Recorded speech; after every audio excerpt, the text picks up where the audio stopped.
ABP Ganga में आपका स्वागत है। मैं हूं रोहित सिंह सावल और आज आप बात तो चुभेगी का स्पेशल एडिशन सीधे प्रयागराज से लाइव देख रहे हैं। राजनीति में संकेतों की बहुत बड़ी अहमियत होती है और आज उत्तर प्रदेश की सियासत में एक ऐसा ही संकेत आया सीधे बिहार से। दरअसल बिहार के मुख्यमंत्री नीतीश कुमार ने अपने खास दूत के रूप में मंत्री श्रवण कुमार को उत्तर प्रदेश भेजा। श्रवण कुमार यूं तो जेडीयू के यूपी प्रभारी हैं, लेकिन इस बार उनका यूपी में आने का मकसद कुछ और है। दरअसल नीतीश कुमार अखिलेश यादव के साथ मिलकर भारतीय जनता पार्टी के खिलाफ एक ऐसी मोर्चेबंदी तय करने की कोशिश कर रहे हैं जिस मोर्चेबंदी से बीजेपी को मुश्किल में डाला जा सके। दरअसल ये मोर्चेबंदी हो रही है ओबीसी आरक्षण के मुद्दे पर। यही वजह है कि अखिलेश यादव जब आज कन्नौज पहुंचे तो उन्होंने कहा कि भारतीय जनता पार्टी ओबीसी और एससी के आरक्षण के खिलाफ है। वहीं भारतीय जनता पार्टी अखिलेश यादव और नीतीश कुमार की इस नई रणनीति को भांप चुकी है। यही वजह है कि बीजेपी के तमाम दिग्गज ओबीसी नेता मोर्चा संभाले हुए हैं। आज प्रयागराज में उप मुख्यमंत्री केशव प्रसाद मौर्य और मंत्री संजय निषाद ने यही बात कही। उन्होंने एबीपी गंगा के मंच से इस बात को दोहराया कि उत्तर प्रदेश में ओबीसी के आरक्षण के साथ कोई खिलवाड़ होने नहीं दिया जाएगा। तो आज बात तो चुभेगी में इसी ओबीसी आरक्षण के मुद्दे पर उत्तर प्रदेश में जो आर पार की जंग छिड़ी है इसका करूंगा पूरा विश्लेषण। आप बने रहिए मेरे साथ और देखते रहिए बात तो चुभेगी।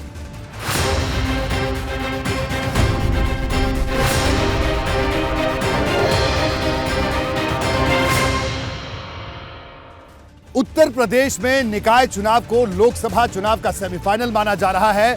यही वजह है कि सपा समेत तमाम विपक्षी पार्टियां पूरी तैयारी में हैं और ओबीसी आरक्षण के मुद्दे पर भारतीय जनता पार्टी की सरकार को घेरने की रणनीति बना रही है।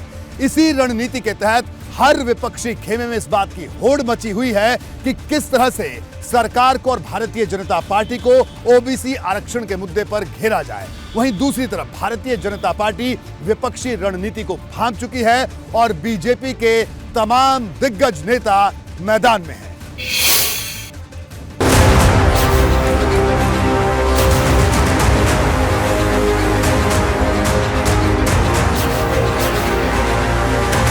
ओबीसी आरक्षण पर अखिलेश को नीतीश संदेश। इस साजिश को पूरे देश के लोग समझ चुके हैं और खास करके जो ओबीसी के लोग हैं पूरी तरह से इनकी बात को समझ चुके हैं। आने वाले दिनों में एक एक चीज का जवाब दिया जाएगा। यूपी के निकाय चुनाव पर गरमाई राष्ट्रीय राजनीति।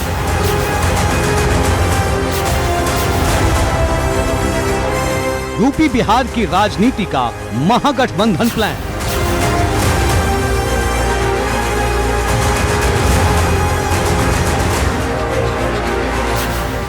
जनता पार्टी के सामने 2024 में बहुत बड़ा इनके खिलाफ परिणाम आने वाला है। सब लोग त्रस्त हैं, सब लोग मिलना चाह रहे हैं। उसकी पहल भी शुरू श्री नीतीश कुमार जी ने कर दिया है और भाजपा मुक्त भारत बनाने के लिए 2024 में सभी राजनीतिक दल के नेताओं से अपील करें।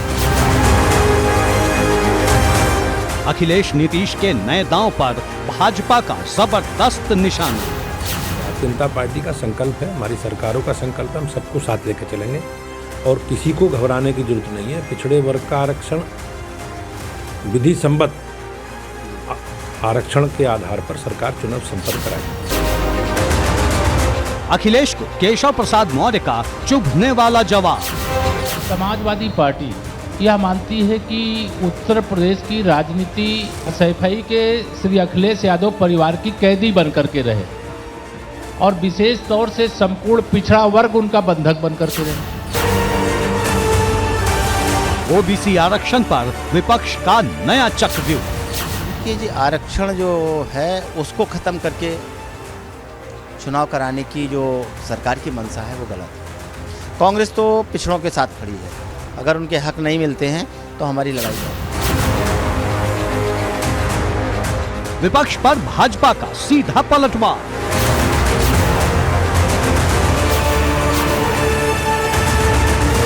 आरक्षण पर महागठबंधन की अखिलेश योजना।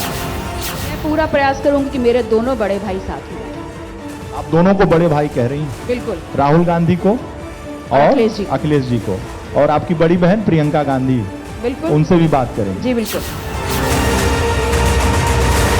ओबीसी वोट बैंक पर नया महाभारत।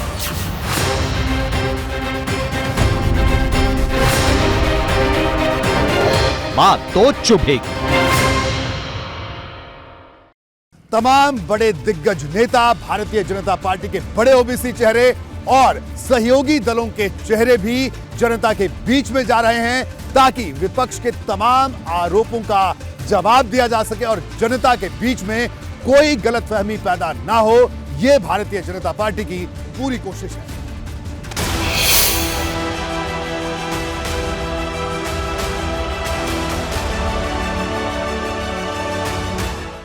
योगी सरकार ने निकाय चुनाव में ओबीसी आरक्षण को लेकर आयोग का गठन कर दिया है। राज्य सरकार ने 5 सदस्यीय आयोग का गठन किया है। इसकी जिम्मेदारी राज्य में अन्य पिछड़ा वर्ग के बारे में ट्रिपल टेस्ट को पूरा करना है। ट्रिपल टेस्ट क्या है, अब ये समझ लीजिए। राज्य में अन्य पिछड़ा वर्ग की आर्थिक शैक्षणिक स्थिति क्या है, ओबीसी के तहत आने वाली जातियों को आरक्षण देने की जरूरत है या नहीं, आरक्षण दिया जा सकता है या नहीं। कल ही हमारे माननीय मुख्यमंत्री जी ने कहा था कि हम इस पे अमल करेंगे, काम करेंगे और आयोग का गठन करेंगे, और आज उन्होंने गठन कर भी दिया। और सभी हमारे रिटायर हमारे उसमें अधिकारी लिए हैं। निश्चित रूप से मैं कह सकता हूं कि मुख्यमंत्री जी इस विषय को लेकर के गंभीर हैं। एक अनुमान के मुताबिक आयोग बनाकर आरक्षण तय करने में कुछ महीने लग सकते हैं। अगले साल फरवरी में लखनऊ में ग्लोबल इन्वेस्टर समिट होना है। ग्लोबल इन्वेस्टर समिट के बाद बोर्ड परीक्षाएं होनी है। ऐसे में इनके बीच निकाय चुनाव करवाना आसान नहीं होगा, लेकिन भाजपा का दावा है कि जल्द से जल्द चुनाव पूरी प्रक्रिया के तहत करवाए जाएंगे। स्टेट गवर्नमेंट के पास कई इसमें ऐसी चीज़ें हैं जिसको आधार बना करके स्टेट गवर्नमेंट चैलेंज कर सकती है और उनको रिलीफ मिल सकती है। एक तो 5 दिसंबर का जो नोटिफिकेशन है वो टेंटेटिव नोटिफिकेशन था, उस पर ऑब्जेक्शन इनवाइट किए गए थे, तो ऑब्जेक्शन आया नहीं, लिस्ट फाइनल हुई नहीं, उसके पहले ही उस पर एक प्रश्न चिन्ह लगा दिया गया। हाई कोर्ट का ये फैसला सुप्रीम कोर्ट इस पॉइंट पर बैक कर सकता है कि साहब आपने प्रीमेच्योर रिट पिटीशन में कैसे ऑर्डर पास कर दिया। सरकार की कोशिश जल्द से जल्द ट्रिपल टेस्ट की प्रक्रिया पूरी करके ओबीसी आरक्षण की नई राह पर आगे बढ़ने की है, लेकिन अभी राह में कम समय में सारा काम पूरा करने की चुनौती है, जो आसान नहीं। एबीपी गंगा के लिए ब्यूरो रिपोर्ट। ओबीसी आरक्षण के मुद्दे पर भारतीय जनता पार्टी की तरफ से उप मुख्यमंत्री केशव प्रसाद मौर्य ने कमान संभाल रखी है। केशव प्रसाद मौर्य समाजवादी पार्टी के हर हमले का जवाब दे रहे हैं। केशव प्रसाद मौर्य का कहना है कि समाजवादी पार्टी भारतीय जनता पार्टी और सरकार पर जो आरोप लगा रही है वो सपा की हताशा है और सपा को एक और हार के लिए तैयार रहना होगा।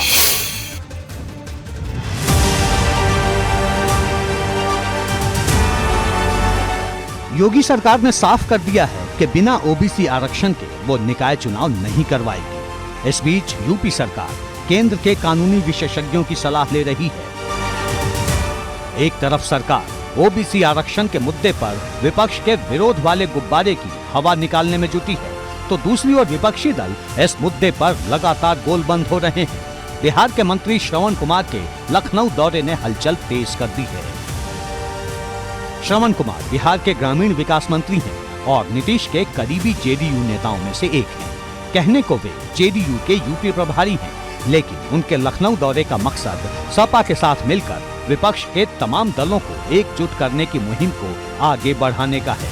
माना जा रहा है कि वे बिहार के सीएम नीतीश कुमार का संदेश पहुंचाने लखनऊ आए हैं। सब लोग त्रस्त है, सब लोग मिलना चाह रहे हैं। उसकी पहल भी शुरू श्री नीतीश कुमार जी ने कर दिया है, और अब इस साल जो नया साल आ रहा है, इस साल में उसका जलवा दिखेगा कि किस तरह से उसको हम लोग आगे चलाएंगे। तो ये संयुक्त विपक्ष का चेहरा क्या नीतीश कुमार जी होंगे? नहीं, चेहरा तो जो भी हो, लेकिन एकता होगी। भाजपा से मुक्त होना है, इसलिए चेहरा तो समय पर चुन लिया जाएगा। दरअसल अखिलेश यादव बिहार के सीएम नीतीश कुमार, पश्चिम बंगाल की सीएम ममता बनर्जी और तेलंगाना के सीएम के चंद्रशेखर राव के साथ मिलकर भाजपा के खिलाफ तीसरे मोर्चे की मुहिम में जुटे हैं। ऐसे में यूपी के निकाय चुनाव में ओबीसी आरक्षण पर फंसे पेच का मुद्दा अखिलेश और नीतीश की ओबीसी वोट बैंक वाली राजनीति में फिट बैठता है। इस बीच अखिलेश यादव ने ट्वीट किया कि आरक्षण को खत्म करने की कोशिश भाजपा की नकारात्मक राजनीति की विद्रुप साजिश है। साफ है कि मंडलवादी राजनीति के जरिए वजूद में आई समाजवादी पार्टी और जेडीयू ने इस मुद्दे को अब राष्ट्रीय स्तर पर भुनाने का इशारा दे दिया है।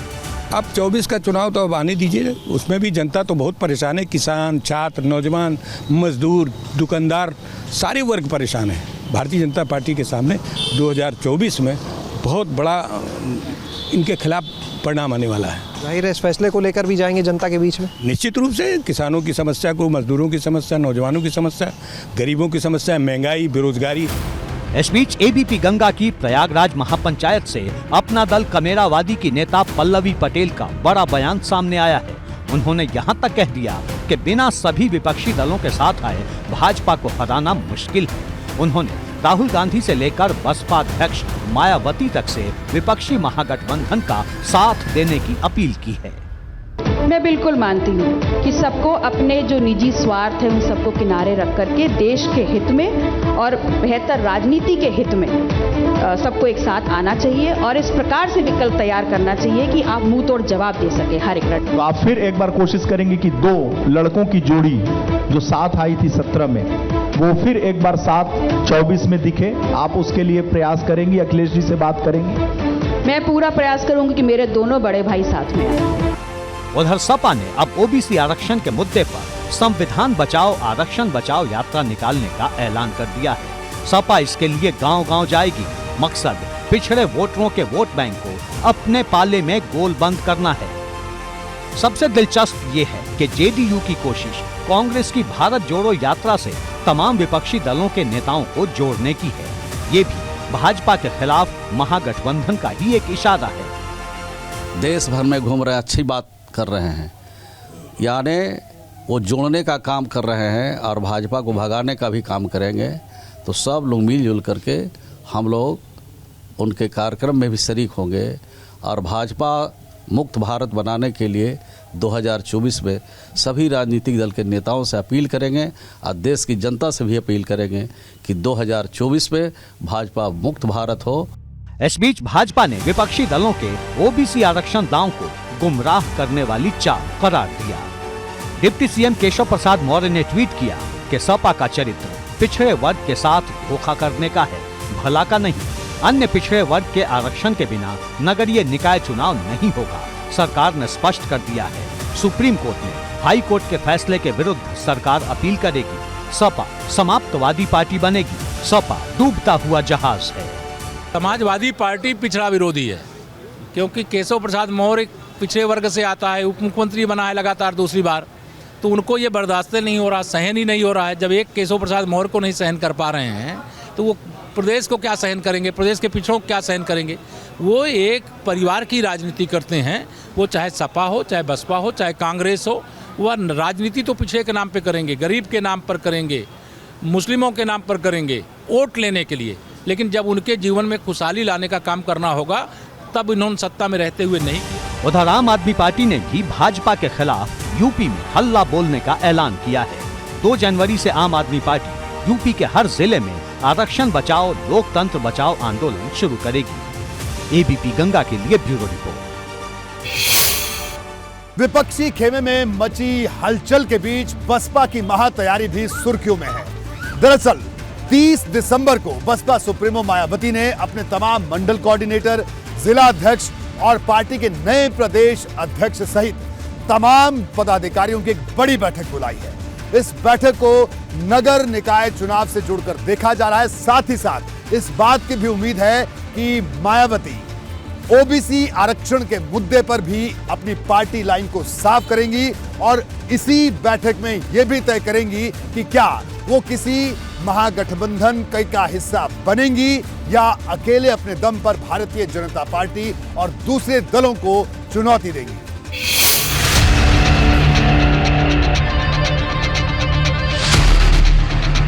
बसपा तैयार है सियासी रणभूमि में उतरने के लिए, मायावती बेकरार हैं।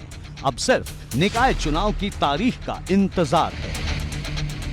निकाय चुनाव पर पार्टी की रणनीति तय करने के लिए मायावती ने दिन और तारीख मुकर्रर कर दी है। 30 दिसंबर यानी शुक्रवार को साल खत्म होने से पहले मायावती हर कील कांटे को दुरुस्त कर लेना चाहती है। बैठक में बसपा के तमाम पदाधिकारी शामिल होंगे। मंडल कोऑर्डिनेटर से लेकर नए प्रदेश अध्यक्ष और सभी जिला अध्यक्ष इस बैठक में मौजूद रहेंगे। प्रदेश कार्यालय पर होने वाली बैठक में सबसे ज्यादा फोकस इस बात पर होगा कि कोर्ट के फैसले के बाद निकाय चुनाव को लेकर पार्टी की रणनीति क्या होगी। साथ ही चुनाव में पार्टी किस ब्लूप्रिंट के साथ उतरेगी। फिलहाल बसपा सरकार पर आरक्षण वाला वार लगातार कर रही है कि हमको आरक्षण 1952 में काका कालेलकर आयोग की रिपोर्ट आ गई, फिर 78 में हमारी मंडल कमीशन रिपोर्ट आ गई, लेकिन हमको 90 में दिया गया। 90 में पिछड़ों को आरक्षण दिया गया। देश की आज़ादी के बाद जोड़ेंगे या 1952 पहली बार वोट पड़ा तब से अगर आप जोड़ेंगे तो ये जान लीजिए कि 90 में यानी 38 साल बाद बहुजन समाज पार्टी की नेता माननीय कांशीराम साहब मान्य बहन जी के बदौलत तब इनको आरक्षण मिला था। ये निकाय चुनाव पर जैसे ही कोर्ट का फैसला आया था, मायावती ने भी ट्वीट करते हुए सरकार की नीयत पर सवाल खड़े किए थे और अब पार्टी की बैठक में विस्तार से भविष्य की रणनीति पर चर्चा होगी। माना जा रहा है कि मायावती इस बैठक में निकाय चुनाव के लिए प्रत्याशियों के नाम पर भी चर्चा कर सकती हैं।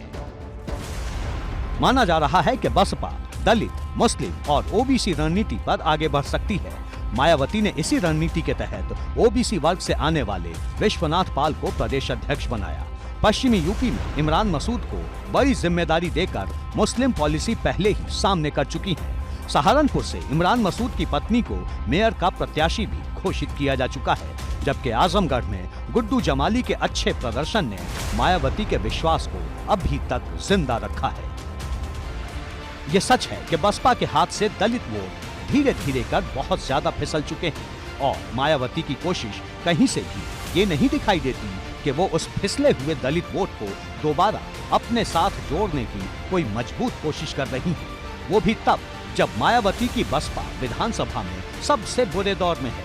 हालांकि पार्टी के नेता मायावती को प्रधानमंत्री बनाने का सपना देखना नहीं भूले। कि हमारा कार्यकर्ता बहुत जोश में है।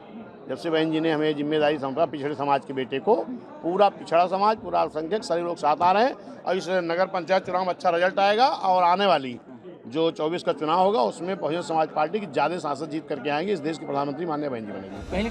बात जब प्रधानमंत्री पद की होती है तो सवाल होता है, क्या मायावती अकेले दम पर ऐसा करिश्मा कर सकती हैं या फिर 2024 में किसी के साथ सियासी दोस्ती भी करेंगी? ये सवाल इस वजह से खड़ा हुआ है क्योंकि राहुल गांधी की तरफ से मायावती को भारत जोड़ो यात्रा में शामिल होने का न्योता भेजा गया, लेकिन बसपा के नेता मायावती के शामिल होने से इनकार कर रहे हैं। देखिए, राहुल गांधी भारत जोड़ेंगे, देश जोड़ेंगे, वो जाने। हम पिछड़ा संख्या को न्याय पसंद लोग जोड़ने आया हूँ, मैं उनको जोड़ रहा हूँ। यानी मायावती ने अभी अपने सियासी पत्ते छिपा रखे हैं। 2024 में वो क्या फैसला लेंगी ये किसी को नहीं पता। विधानसभा चुनाव के वक्त भी कांग्रेस ने उन्हें साथ आने का न्योता दिया था, लेकिन मायावती ने उस न्योते को कबूल नहीं किया। अब इतना तो तय है कि मायावती 2024 के लिए जो भी फैसला लेंगी वो किसी को चौंकाएगा तो किसी को चुभेगा। एबीपी गंगा के लिए ब्यूरो रिपोर्ट। उप मुख्यमंत्री केशव प्रसाद मौर्य और अखिलेश यादव के बीच में जुबानी जंग हर रोज नई धार पकड़ रही है। केशव प्रसाद मौर्य ने आज एक बार फिर से अखिलेश यादव पर तीखा हमला बोला। उन्होंने कहा कि अखिलेश यादव और उनकी समाजवादी पार्टी की सोच सिर्फ एक परिवार को बढ़ाने की है और वो ओबीसी वर्ग के कभी हितैषी नहीं रहे। तो दूसरी तरफ अखिलेश यादव ने फिर से केशव प्रसाद मौर्य और भारतीय जनता पार्टी पर निशाना साधा। अखिलेश यादव ने कहा कि पिछड़ों को अब पता चल गया है कि भारतीय जनता पार्टी उनकी कितनी हितैषी है।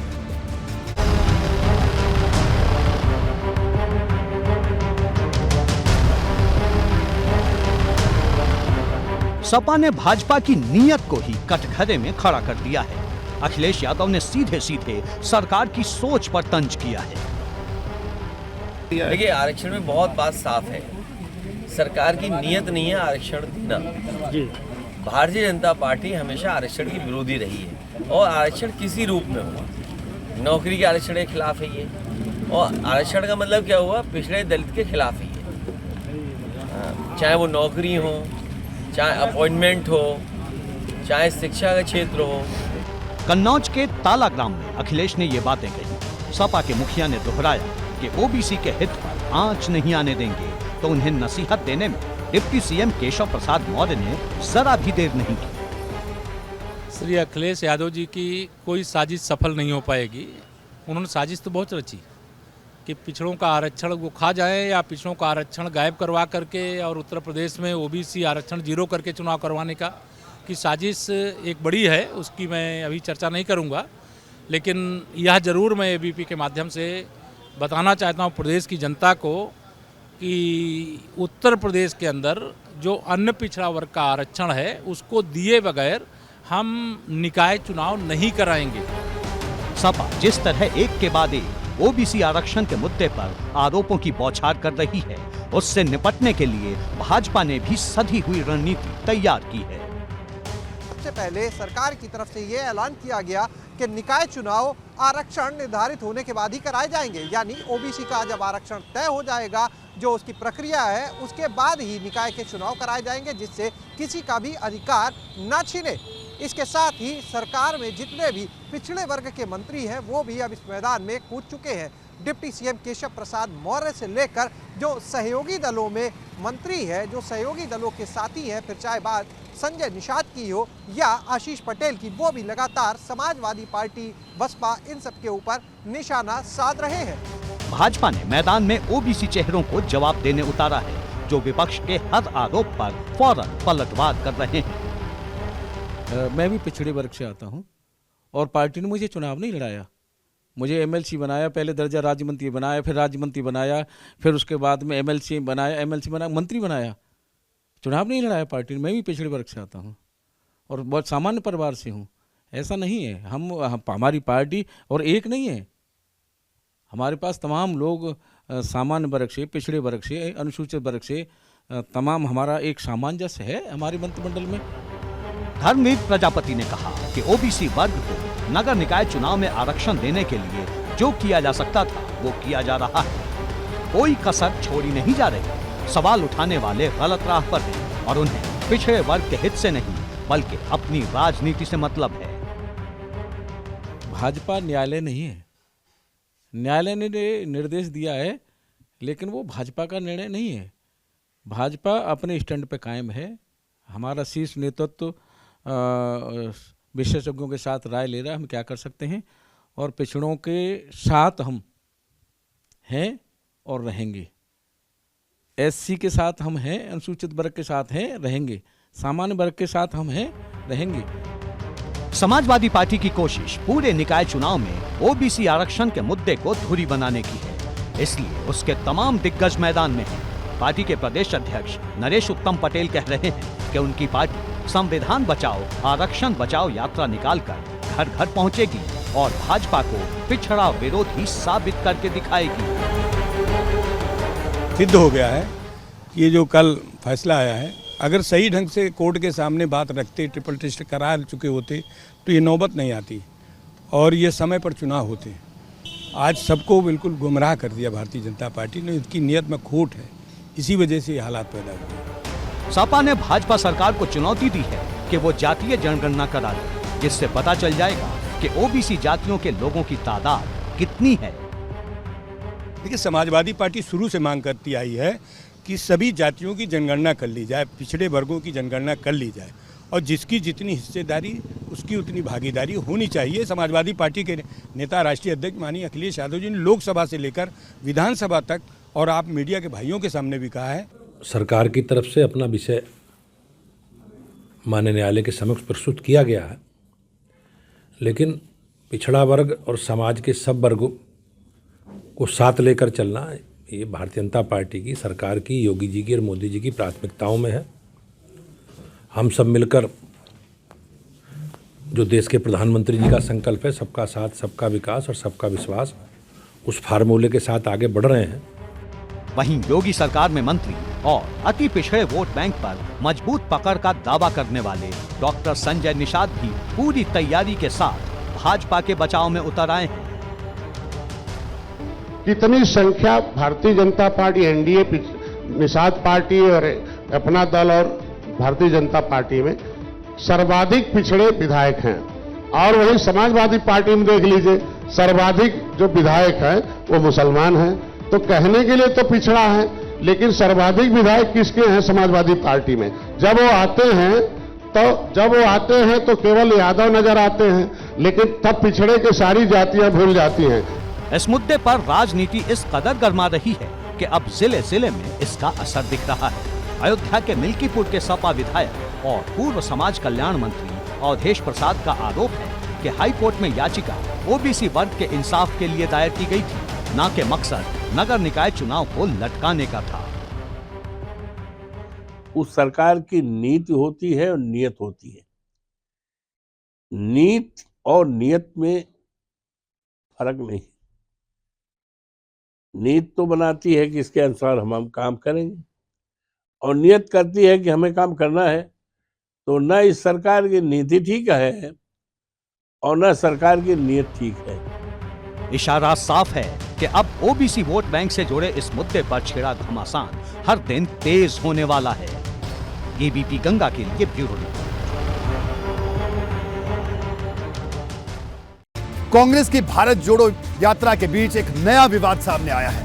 दरअसल कांग्रेस के राज्यसभा सांसद इमरान प्रतापगढ़ी का एक पुराना वीडियो सोशल मीडिया पर वायरल हो रहा है। दरअसल असम के मुख्यमंत्री हेमंत बिस्वा शर्मा ने इमरान प्रतापगढ़ी का एक पुराना वीडियो ट्वीट किया, और जैसे ये वीडियो ट्वीट हुआ उसके बाद भारतीय जनता पार्टी के तमाम नेता कांग्रेस से सवाल पूछ रहे हैं कि इस वीडियो में जिस तरह की भाषा का इस्तेमाल इमरान प्रतापगढ़ी कर रहे हैं, क्या उस भाषा से भारत जुड़ेगा? ईमान वालों जुल्म को ललकार कर मरना, कभी जब भेड़ियों का झुंड तुमको घेर ही ले तो, अगर मरना पड़े तो 4-6 को मार कर मरना, अगर मरना पड़े तो 4-6 को मार कर मरना। राहुल गांधी की भारत जोड़ो यात्रा के दौर में कांग्रेस पर भाजपा की तरफ से किया गया ये सबसे तीखा तंज है। असम के मुख्यमंत्री हेमंत बिस्वा शर्मा ने कांग्रेस के राज्यसभा सांसद इमरान प्रतापगढ़ी का एक पुराना वीडियो ट्वीट कर कांग्रेस को कटघरे में खड़ा कर दिया। इस पुराने वीडियो में शायर इमरान प्रतापगढ़ी कहते हुए सुनाई दे रहे हैं कि अरे ईमान वालों 4-6 को मार कर मरना, अगर मरना पड़े तो 4-6 को मार कर मरना, अगर मरना पड़े तो 4-6 को मार कर मरना। असम के सीएम ने ये वीडियो ट्वीट करते हुए इमरान पर चुभने वाला तंज किया। ये आह्वान कर रहे इमरान प्रतापगढ़ी कांग्रेस के राज्यसभा सांसद हैं। तुष्टीकरण की राजनीति के कारण ही जनता ने कांग्रेस को राजनीति के हाशिए पर धकेल दिया है। नया भारत सबका साथ, सबका विकास, सबका विश्वास के संकल्प के साथ आगे बढ़ रहा है। एबीपी नेटवर्क से खास बातचीत में हेमंत बिस्वा शर्मा ने कहा कि बात नए पुराने वीडियो की नहीं है। वो कह रहे हैं आप ईमान वाले हैं और बाकी भेड़िए हैं, आप 4-6 को मार दें। आप एक सांसद है, उत्तर प्रदेश से लाके आपको महाराष्ट्र में सांसद बनाया गया। शिवाजी महाराज का जो भूमि है उस भूमि को आज भारत का संसद में आप प्रतिनिधित्व करता है, और आप ये बोलेगा कि आप 4-6 को मार दो। अब कभी है मतलब लाइसेंस है लोगों को 4 से मार देने के बोलने के, उनको लाइसेंस मिल गया है कि इसलिए वो कवि है। कैसा कवि है यार?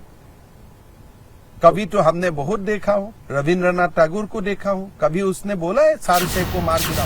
हेमंत बिस्वा शर्मा यही नहीं रुके, उन्होंने कांग्रेस से सवाल किया है कि आखिर हेट स्पीच कहते किसे हैं। उन्होंने इमरान प्रतापगढ़ी पर खुलेआम जिहाद करने का आरोप लगाया। ये पता नहीं हेट स्पीच किसको बोलता है, हेट स्पीच किसको बोलता है? अगर आप कोई भाषा में आप बोल दो, अगर हिंदू का अपमान हो जाता है, या आप 4-6 को मारने का बात बोलता है, तब ये हेट स्पीच होता है। जब आप बोलते हैं नहीं नहीं भाई मुसलमान महिला को न्याय दो, तो वो हेट स्पीच होता है। क्या ऐसे संसद को शिवाजी महाराज का पवित्र भूमि से संसद में प्रतिनिधित्व करने का हक होता है?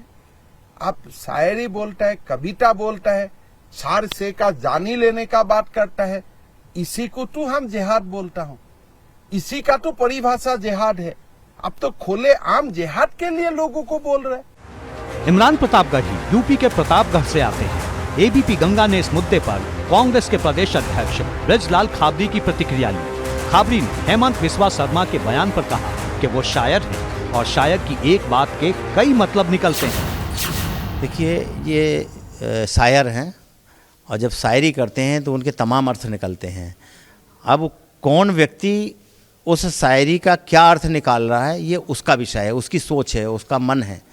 लेकिन शायर जो बोलता है तो शायरी का अर्थ उसी को मालूम होता है।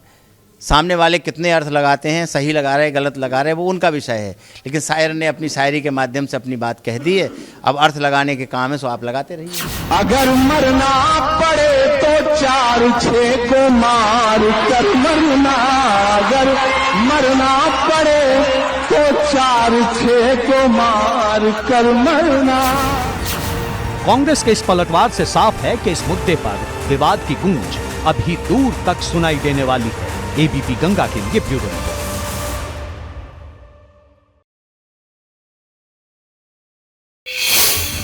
और अब बात करते हैं इरफान सोलंकी की। सपा विधायक इरफान सोलंकी की मुश्किलें कम होने का नाम नहीं ले रही हैं। अखिलेश यादव ने इरफान सोलंकी से जेल में जाकर मुलाकात की, उसके बाद इरफान सोलंकी को महाराजगंज जेल में शिफ्ट किया गया। उसके बाद इरफान सोलंकी पर गैंगस्टर लगा और अब यह खबर आ रही है कि 2014 का कानपुर मेडिकल कॉलेज कांड इरफान सोलंकी के लिए नई मुसीबत का सबब बन सकता है। कानूनी जानकार ये कह रहे हैं और सूत्र ये कह रहे हैं कि उस मेडिकल कांड के दौरान जो कुछ हुआ था एक बार फिर से वो पन्ने पलटे जा रहे हैं। यानी इरफान सोलंकी की मुश्किलें अभी कम नहीं होने वाली हैं। कानपुर से तकरीबन हर रोज ऐसी खबरें सामने आ रही हैं जो महाराजगंज जेल में बंद सपा विधायक इरफान सोलंकी को चुभने वाली है। कभी गैंगस्टर एक्ट के तहत इरफान सोलंकी पर केस दर्ज होता है तो कभी उनकी अवैध संपत्तियों की जांच की बात सामने आती है। लेकिन इस बार कानपुर पुलिस की जिस तैयारी की बात हो रही है वो इरफान सोलंकी की मुश्किल सबसे ज्यादा बढ़ाने वाली है। इस बात की संभावना बढ़ गई है कि इरफान पर दर्ज मुकदमों की संख्या अभी और विस्तार है, क्योंकि सपा विधायक के खिलाफ लगातार शिकायतें मिल रही हैं। इन शिकायतों की संख्या 40 से भी ज्यादा है। समाजवादी पार्टी के विधायक इरफान सोलंकी को कानपुर जेल से महाराजगंज जेल शिफ्ट कर लिया गया है, लेकिन इस बीच उन पर नए मुकदमे भी लिखे जा रहे हैं। गैंगस्टर एक्ट में पाबंद करने के साथ ही 3 नए मुकदमे हुए हैं और मुकदमों की संख्या अब इरफान सोलंकी पर 17 तक पहुंच गई है। पिछले 2 महीने की अगर बात की जाए तो 8 मुकदमे इरफान सोलंकी के खिलाफ लिखे गए हैं, जिससे उनकी मुश्किलें लगातार बढ़ती जा रही हैं। लेकिन आने वाले दिनों में भी उन्हें कोई राहत मिलती नहीं दिखती, यानी मुश्किलें और बढ़ेंगी। वैसे तो इरफान सोलंकी पर अभी 17 मुकदमे दर्ज हैं, लेकिन करीब आधे मुकदमे उन पर पिछले 2 महीनों में ही दर्ज हुए हैं। कानपुर पुलिस अब 2014 में हुए मेडिकल कॉलेज कांड के पन्ने उलट रही है। हालांकि पुलिस कुछ साफ नहीं बता रही, लेकिन इतना इशारा जरूर है कि डॉक्टर्स के साथ 2014 में जो मारपीट हुई थी उस मामले में इरफान सोलंकी पूरे फंस सकते हैं। देखिए, हमने 2 केसेस में चार्जशीट फाइल कर दिया है। गैंगस्टर एक्ट का मुकदमा दर्ज किया गया जिसकी विवेचना कैंट थाने को दी गई है, और बाकी जो केसेस विवेचनाधीन है हम उसको तेज़ी से विवेचना समाप्त करके माननीय न्यायालय के समक्ष सौंप देने का काम कर रहे हैं। तो विवेचनाओं को तेज़ी से क्वालिटेटिवली किया जा रहा है, उसे तेज़ी से पूरा करके हम न्यायालय को दे देंगे। पुलिस भले साफ कुछ ना कहे, लेकिन सूत्र बताते हैं कि 2014 में जो मेडिकल कॉलेज कांड हुआ था वो इरफान सोलंकी के गले की सबसे बड़ी फांस बन सकता है। दरअसल कानपुर पुलिस को एक शिकायती पत्र दिया गया है जिसमें इरफान के खिलाफ 2014 के मेडिकल कॉलेज कांड की दोबारा जांच की मांग की गई है। उस समय इरफान का मेडिकल कॉलेज के डॉक्टर से विवाद हुआ था। तब मेडिकल कॉलेज कैंपस में घुसकर डॉक्टर्स की पिटाई की गई थी। डॉक्टर्स की पिटाई के विरोध में पूरे देश में डॉक्टरों ने स्ट्राइक कर दी थी। उस समय मेडिकल कॉलेज कांड में 4 मुकदमे दर्ज किए गए थे। आरोप है कि सत्ता के रसूख का इस्तेमाल कर इरफान ने सभी मुकदमे खत्म करवाए थे। डॉक्टरों पर अत्याचार के आरोप तो पुलिस प्रशासन पर भी है, लेकिन आरोप लगाने वाले सीधे सीधे इरफान सोलंकी को उस समय का विलेन मानते हैं। कहा जाता है कि राजनीतिक दबाव के चलते डॉक्टरों के साथ अपराधियों जैसा बर्ताव किया। सिर्फ कानपुर मेडिकल कॉलेज कांड ही नहीं, इरफान सोलंकी का नाम जितने भी मामलों में सामने आया है, हर उस मामले की कानूनी किताब दोबारा खोली जा रही है। दर्शनपुरा में हुए धार्मिक हिंसा में भी इरफान की भूमिका को संदिग्ध बताया जा रहा है। इसी साल जून में नई सड़क हिंसा मामले में भी इरफान का नाम सामने आया था। कानपुर से उन्नाव तक इरफान के खिलाफ शिकायतों की चिट्ठियां पड़ी। कानपुर पुलिस के सूत्र जो दावा कर रहे हैं और जो बात छन कर बाहर निकल के आ रही है, उसमें सबसे बड़ा कांड रहा मेडिकल कॉलेज कांड की फाइल भी खोली जा सकती है। इस फाइल में तमाम तथ्य ऐसे हैं जो सच के रूप में सामने नहीं आ पाए, और ऐसे में एक माना जा रहा है कि मेडिकल कॉलेज कांड की अगर फाइल खुलती है तो इरफान सोलंकी की मुश्किलें और ज़्यादा बढ़ने जा रही हैं। 2014 में मेडिकल कॉलेज कानपुर में जमकर बवाल हुआ था। उसके बाद डॉक्टरों से समाजवादी पार्टी के विधायक इरफान सोलंकी की जो लड़ाई हुई थी, जो झगड़ा हुआ था, उसके बाद पूरे देश भर में डॉक्टर्स ने स्ट्राइक कर दी थी। इरफान के खिलाफ शिकायतों की एक लंबी सूची कानपुर पुलिस के पास पहुंची है। कुछ शिकायतें तो ऐसी हैं जिसकी जांच SIT कर रही है। कुछ मामले सही पाए जाने के बाद FIR भी दर्ज कर ली गई है। यानी बाकी की शिकायतें भी अगर सही पाई गई तो इरफान सोलंकी का बड़ी मुश्किल में घिरना तय माना जा रहा है। ABP गंगा के लिए कानपुर से रतीश त्रिवेदी की रिपोर्ट। और अब बात संत कबीर नगर से सामने आई एक तस्वीर की। दरअसल संत कबीर नगर में IG जब पुलिसकर्मियों के बीच पहुंचे और उनके हथियार को चलाने के हुनर को उन्होंने जानने की कोशिश की, तो वहां पर जो तस्वीर सामने आई वो सचमुच चुभने वाली थी। देखिए ये खास।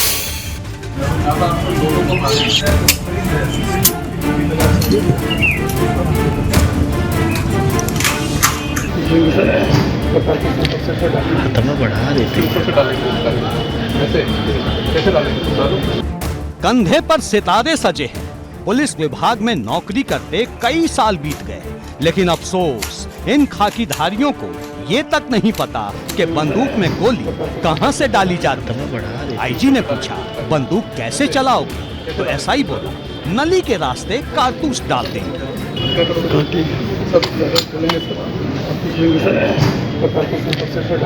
बढ़ा देते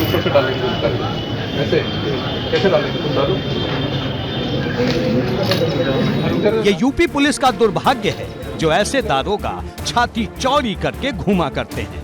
बंदूक में गोली डालना आता नहीं, कंधों पर सितारे सजाकर बैठे हैं। फिर उसके बाद क्या करोगे? गोली चढ़ाएंगे सर, किस्त लेंगे सर, किस्त लो, फिर करो। कौन मारा? ऐसे मरेगा लहंगा तो डाला किसने था? लहंगा फायर करने के लिए चोट नहीं लगी, फायर करने के लिए चोट नहीं लगी, मतलब ऐसा फायर जिससे चोट ना लगे। IG साहब अपने ही विभाग के खोखलेपन पर हंस रहे थे, क्योंकि इस बार निरीक्षण में ऐसे दुर्लभ पुलिस कर्मियों से उनका सामना हो गया था जो पूरी सर्विस में आज तक नहीं हुआ। अब आपको संत कबीर नगर की जनता की सुरक्षा में तैनात रहने वाले दूसरे दुर्लभ पुलिसकर्मी से मिलवाते हैं। कंधों पर सितारे इनके भी हैं। ये है क्या? इससे क्या निकलता है? इसी आवाज तो हर बंदूक से निकलती है।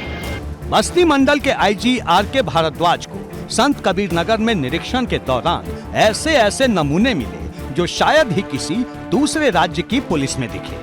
ये वही यूपी पुलिस है जो बदमाशों के डर से मुंह से ही ठाएं ठाएं की आवाज निकालती है। जो पुलिसकर्मी बंदूक से आवाज निकालने की बात कर रहे थे, उनके सलाम ठोकने का तरीका भी देख लीजिए।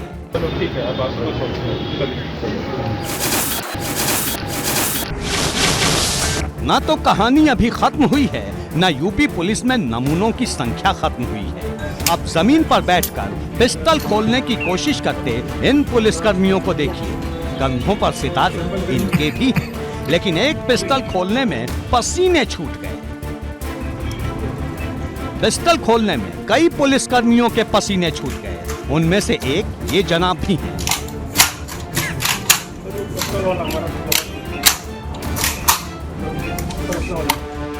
सिर्फ सितारे वाले ही नहीं, बिना सितारे वाले भी आईजी की परीक्षा में फेल हो गए। किसी से राइफल सेट नहीं हुई तो कोई कहीं दूसरी जगह लड़खड़ा गया।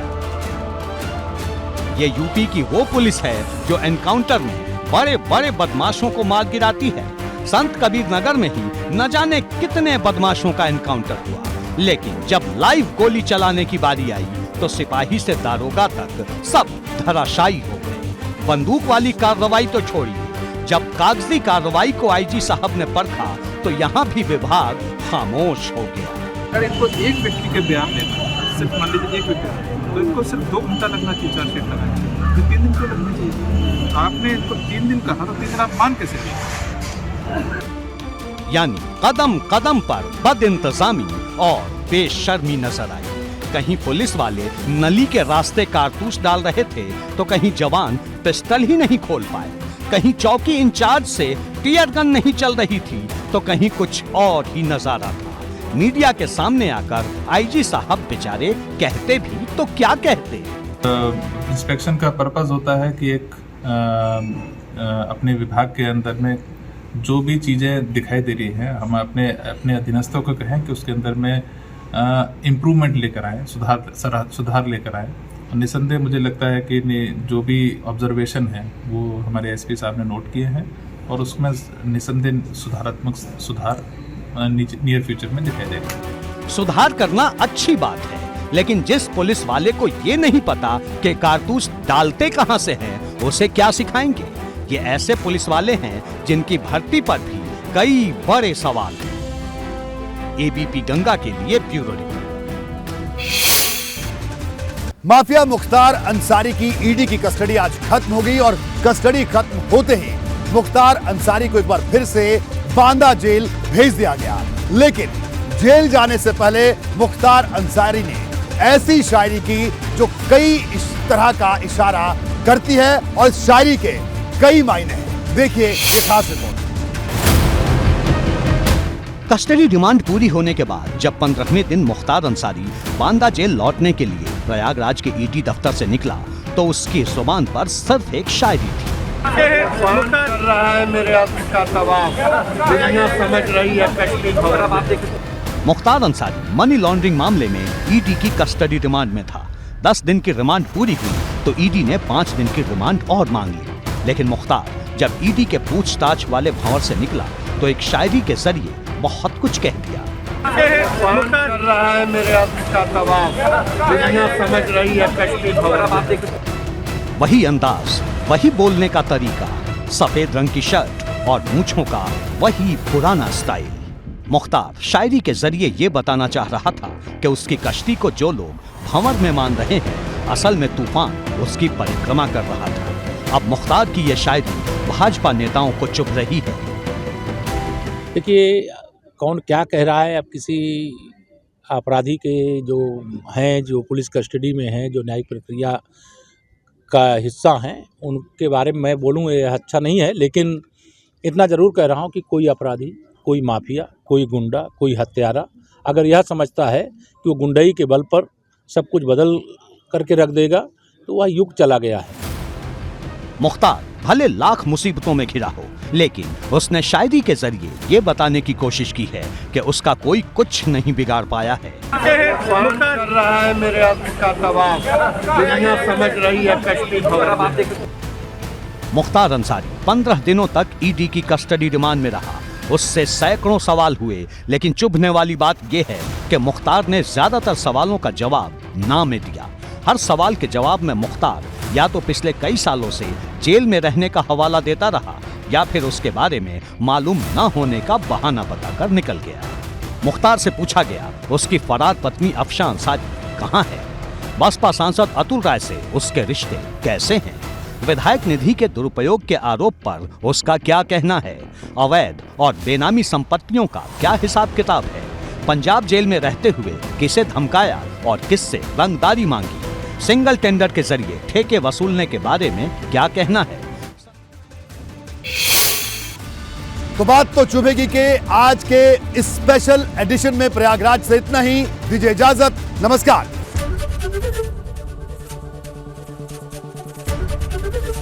एबीपी गंगा, खबर आपकी, जुबान आपकी।